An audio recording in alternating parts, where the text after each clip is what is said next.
ونشهد أن سيدنا وسندنا ومولانا محمدا عبده ورسوله صلى الله تعالى عليه وعلى آله وصحبه أجمعين وسلم تسليما كثيرا كثيرا. أما بعد فأعوذ بالله من الشيطان الرجيم. بسم الله الرحمن الرحيم. ولله على الناس حج البيت من استطاع إليه سبيلا ومن كفر فإن الله غني عن العالمين. بزرگان محترم اور برادران عزیز، پچھلے دنوں میں حاضری میری کم ہوتی رہی. سفر غیر ملکی پیش آئے اور الحمدللہ مگر یہاں بیان کا سلسلہ جاری رہتا ہے. مفتی محمود اشرف صاحب کا بیان جاری رہتا ہے. کسی وقت ہم مسلم پورے ہی رخصت ہو جائیں گے تو کام کرنے والے تو انشاءاللہ کام کرتے رہیں گے، جاری رہے گا. کسی کی وجہ سے کام رکتا نہیں ہے. البتہ میرا معمول یہ رہا ہے کہ غیر ملکی سفروں میں جب جانا ہو تو کچھ تھوڑی بہت تاثرات اپنے اس سفر کا بیان کر دیا کرتا. تو پچھلی مرتبہ یہ ہوا کہ ترکی کا سفر ہوا. ترکی کا ملک کمال اتا ترک کے زمانے میں وہاں کیا اسلام کو، دین کو مٹایا گیا اور پھر فوج کے قبضے رہے. اب اللہ تعالیٰ کے فضل و کرم سے وہاں نئی صورتحال پیدا ہوئی ہے اور ایک ایسا اسلامی ملک وہ بن رہا ہے کہ کبھی پاکستان کے بارے میں یہ توقعات ہوا کرتی تھی کہ پاکستان وہ کام کرے گا جو کہ ایک اسلامی ریاست کی ذمہ داری ہے. پاکستان تو بنا ہی تھا کلمہ لا الہ الا اللہ کے نام پر، مگر ہمارے ہاں طرح طرح کے فتنے، سیاسی فتنے، عدلیہ کا بحران، امن و امان کا بحران طرح طرح کے چلتے رہے اور پیچھے آگے بڑھنے کی بجائے ملک پیچھے لوٹایا جا رہا ہے. اس کے برعکس ترکی میں الحمدللہ عظیم شان ذہنی اور عملی انقلاب آیا ہے اور موجودہ صدر اللہ تعالی اس کے عمر میں برکت دے، اعلیٰ درجے کا قاری ہے قرآن کریم کا، بہترین قرآن پڑھتا ہے اور پکا مسلمان آدمی ہے. حالیہ انتخابات میں وہ کامیاب ہوا. خیریت و سیاسی حالات تھے وہاں کے. ہمارا جو جانا ہوا ان کے انتخابات سے متعلق نہیں تھا. وہاں دینی مدرسے اس طریقے کے نہیں ہیں جیسے کہ پاکستان میں دینی مدرسے ہیں. اعلیٰ درجے کی تعلیمی نظام الحمدللہ ہمارے یہاں ہے. ہمارے ملک میں اسکولوں، کالجوں اور یونیورسٹیوں میں تو سرکاری نظام تک نہ ہونے کے برابر ہے. علم کا فقدان ہے، تعلیم کا فقدان ہے، پڑھایا ہی نہیں جاتا. تعلیم تو ہمارے دینی مدرسوں میں ہو رہی ہے الحمدللہ. محنت کرتے ہیں، اساتذہ بھی محنت کرتے ہیں، طلبہ بھی محنت کرتے ہیں، لیکن الحمدللہ یہاں تعلیم ہو رہی ہے. ترکی میں ایسے مدارس نہیں ہیں کیونکہ ایک زمانے میں تو ایسے مدارس کا فقدان کر دیا گیا تھا. وہاں مسجد کے امام کے لیے لازمی تھا کہ وہ داڑھی نہ رکھے. داڑھی والے کو امام نہیں بناتے تھے. طرح طرح کی پابندیاں تھیں. قرآن کریم عربی میں چھاپنے کی اجازت نہیں رہی تھی. تو وہاں ہمیں معلوم نہیں تھا کہ کوئی اس طریقے کا مدرسہ بھی ہوگا جیسا ہمارے ہاں ہے، اس سے ملتا جلتا. تو چند مہینے پہلے وہاں کے ایک بڑے عالم شیخ حسان وہ یہاں آئے اور انہوں نے مجھے دعوت دی کہ آپ شوال میں ہمارے یہاں تعلیمی سال کا آغاز ہوتا ہے. یہ سن کر ہمیں خوشی ہوئی کیونکہ ہمارے یہاں بھی پاکستان میں دینی مدارس کا تعلیمی سال شوال میں شروع ہوتا ہے. تو ہم نے کہا یہ تو آپ عجیب بات کہہ رہے ہیں. تو انہوں نے کہا کہ ہمارا دل چاہتا ہے کہ اس تعلیمی سال کے آغاز میں 1-2 حدیثوں کا درس آپ ہمیں دے دیں، ایک حدیث کا سبق پڑھا دیں. میں نے کہا مجھے ایک حدیث پڑھا کر مجھے بلائیں گے؟ کہنے لگے نہیں، بس ہمیں تو علماء دیوبند سے عشق ہے، علماء دیوبند کی وہ کارنامے ہیں، بزرگان دیوبند کے علمی میدان میں، تو ہم تو اصل میں ایسے بزرگوں سے استفادہ کرنا چاہتے ہیں کہ براہ راست ان سے ہم سن لیں. میں نے ان سے کہا کہ بھائی اس عمر میں میرے لیے آنا جانا اتنا لمبا سفر مشکل ہے. اچھا وہ جگہ بھی کون سی؟ استنبول. یہاں سے پہلے استنبول جائیں جو وہاں کا سب سے بڑا تاریخی شہر ہے، وہاں سے پھر دوسری جگہ جانا تھا ہوائی جہاز سے. اس جگہ کا نام ہے سیمسون. بڑا خوبصورت شہر ہے، چھوٹا سا شہر ہے، بہت خوبصورت، ساحلی مناظر اور پہاڑ کے مناظر بے شمار، بہت اچھے اچھے مناظر ہیں. تو وہاں جانا تھا. تو پہلے ترکی کا سفر، استنبول کا سفر، کئی گھنٹے بعد وہیں سے پھر اس سیمسون جانا ہوا. وہاں 3 دن کا انہوں نے پروگرام رکھا تھا، اور 3 دن میں پہلے دن سبق رکھا، ہفتے کا دن تھا. ہم یہاں سے جمعہ کو گئے تھے، اتوار کی چھٹی کر دی کہ آپ آرام کریں، اس میں ہم تفریح کرانا چاہتے ہیں، آپ کو یہاں کے مناظر دکھانا چاہتے ہیں. مختلف دیہات ہیں، آبادیاں ہیں، وہاں کا نظام آپ ذرا دیکھیں جا کر، اور تفریح بھی ہو جائے، اور پھر پیر کے دن آخری سبق ہو جائے. تو صرف 1.5 گھنٹہ سبق ہوا. 2 گھنٹے سمجھ لو، 1 گھنٹہ ہفتے کے دن اور 1 گھنٹہ پیر کے دن. اس پر وہ اتنے خوش تھے کہ میں بیان سے باہر تھا ان کا، کہ ہمیں بڑی دولت مل گئی، آپ سے ہمیں براہ راست ہمیں حدیث پڑھنے کا موقع مل گیا. الحمدللہ یہ ایک اچھی بات ہے. اب اگرچہ وہاں کا نصاب بالکل ایسا نہیں جیسا ہمارے درس نظامی کا ہے، لیکن وہ ہم سے سیکھ رہے ہیں. مقصد ان کا یہی ہے کہ ہم سے سیکھیں، ہم سے باتیں کریں، مشورہ کریں. بڑے اہتمام سے انہوں نے بلایا تھا. ہم نے ان سے کہا تھا کہ بھئی ہمارا اکیلا سفر نہیں ہو سکتا، تو 2 مرافق کو بھی ساتھ رکھا. اعلی درجے کے انتظامات قیام و طعام کے کیے. وہاں سے آ گئے. ان کی طرف سے تو انتظامات بہت اچھے تھے، مگر ایک 85 سال کے بوڑھے کے لیے اچھے خاصی مشقت کا سفر تھا. تو وہاں سے آنے کے بعد بالکل کافی تکان سی ہو گئی تھی. اور پھر واپسی میں بھی جمعہ کو چلے تو ہفتے کو پہنچے تو 2 جمعہ کا ناغہ یہاں ہو گیا. الحمدللہ اب بہت امید افزا حالات ہیں ترکی کے، اور اللہ تعالیٰ کے فضل و کرم سے بڑی امید ہے اس بات کی کہ وہاں انشاءاللہ اب ایک نیا اسلامی نظام آ رہا ہے. اللہ تعالیٰ سے دعا کرنی چاہیے کہ وہاں مسلمانوں کو اس کی توفیق دے. عوام کو اپنے صدر سے اتنی محبت ہے، اتنی عقیدت ہے کہ وہ جان قربان کرنے کو تیار ہیں. پورا ملک اردوان، صدر رجب اردوغان کے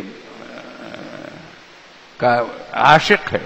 تمام چھوٹے بڑے سب کے سب ان پر عقیدت رکھتے ہیں. لیکن غدار اب بھی وہاں گھسے ہوئے ہیں. ابھی ہمارے سامنے ہی 250 آدمی گرفتار کیے گئے ایک ہی دن میں استنبول کے اندر، چھاپا مار کر پکڑا گیا ان کو. تو غدار چھپے ہوئے ہیں، غیر ملکی ایجنٹ گھسے ہوئے ہیں، اس کوشش میں ہے کہ اسلامی نظام کو اور اسلامی حکومت کو راستے سے ہٹایا جائے. دعا کرنی چاہیے اللہ تعالیٰ وہاں کے حالات کو درست کرے. اور اب الحمدللہ حج کا سفر درپیش ہے. میں تقریروں میں کہا کرتا ہوں کہ نفلی حج اس زمانے میں حتی الامکان کم سے کم کرنے چاہیے. اور حکومت نے بھی، سعودی عرب کی حکومت نے بھی 5 سال کی تو پابندی لگا رکھی کہ جس نے حج کیا ہو تو 5 سال سے پہلے اس کو حج پر نہ جائے. اور ہم تو یہ کہتے ہیں کہ نفلی حج بھی 10 سال کے بعد بھی اگر کوئی خاص ضرورت نہیں ہے تو نہیں کرنا چاہیے، تاکہ حج فرض ادا کرنے والوں کو سہولت ہو۔ حج فرض ادا کرنے والے بیچارے بوڑھے ہوتے ہیں، بیمار ہوتے ہیں، ضعیف ہوتے ہیں۔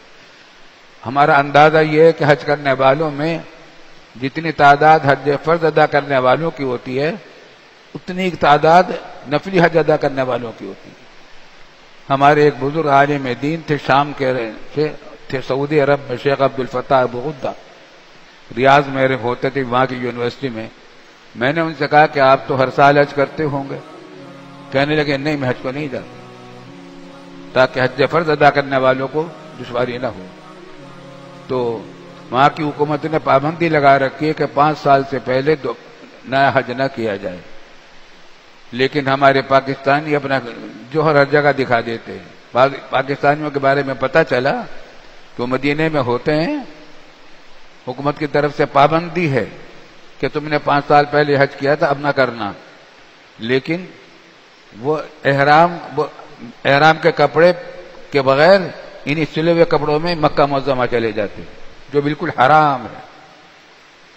دھوکہ دے کر حج کرنے گئے اور احرام کے خلاف پابندی کو توڑا، قرآن حکیم کے حکام کو، حج کو گئے۔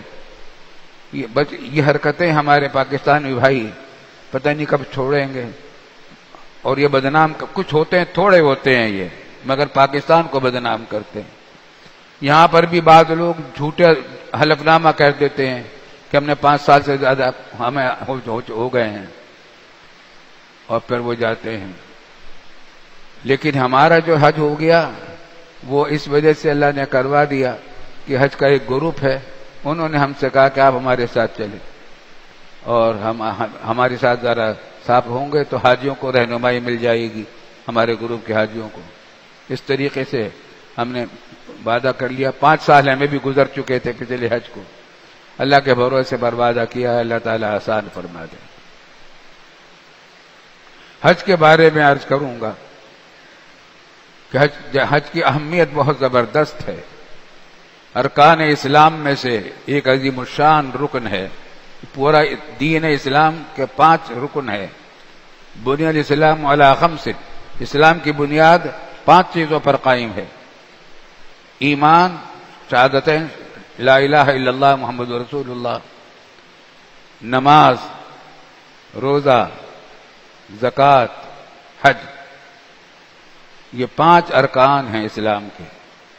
اسلام ایک خیمے کی طرح تشبیہ دی گئی ہے۔ خیمہ جو ہوتا ہے وہ بیچ میں اس کے بڑا بانسا ہوتا ہے، اس پر تو مدار ہوتا ہے اس خیمے کا، اگر وہ ہو نہ ہو تو خیمہ کھڑا ہی نہیں ہو سکتا۔ یہ تو ہو گیا شہادتین کی جگہ، لا الہ الا اللہ محمد رسول اللہ، کلمہ ایمان کا۔ اور باقی 4 ارکان جو ہیں، نماز، روزہ، زکوٰۃ، حج، یہ کھونٹیوں کی طرح ہیں خیمے کی۔ تو خیمہ کا جو ایک بانسا ہوتا ہے، 4 کھونٹیاں ہوتی 4 سمتوں میں، تو جس نے ان 4 کھونٹیوں پر اپنا مضبوطی سے کر لیا، اس کا خیمہ قائم ہو گیا، اس کو اسلام اس کو مل گیا۔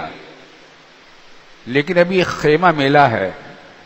بعض لوگ سمجھتے ہیں کہ ہم نے بس خیمہ لے لیا، نمازیں پڑھ لی، روزہ رکھ لیا، حج کر لیا، زکوٰۃ اور حج بھی بار بار کر لیے، لیکن حرام بھی کھاتے رہے، کام چوری بھی کرتے رہے، ناپ تول میں کمی بھی کرتے رہے، حرام کی تنخواہیں بھی کھاتے رہے، جھوٹ بھی بولتے رہے، دھوکہ بازی بھی کرتے رہے، لوگوں میں قتل غارت گری بھی پھیلاتے رہے، اور ہر مرتبہ حج بھی کر جاتے ہیں، تو یہ سمجھتے ہیں کہ ہم نے کامیابی کر لی۔ تو خوب سمجھ لیجئے، حج کا جو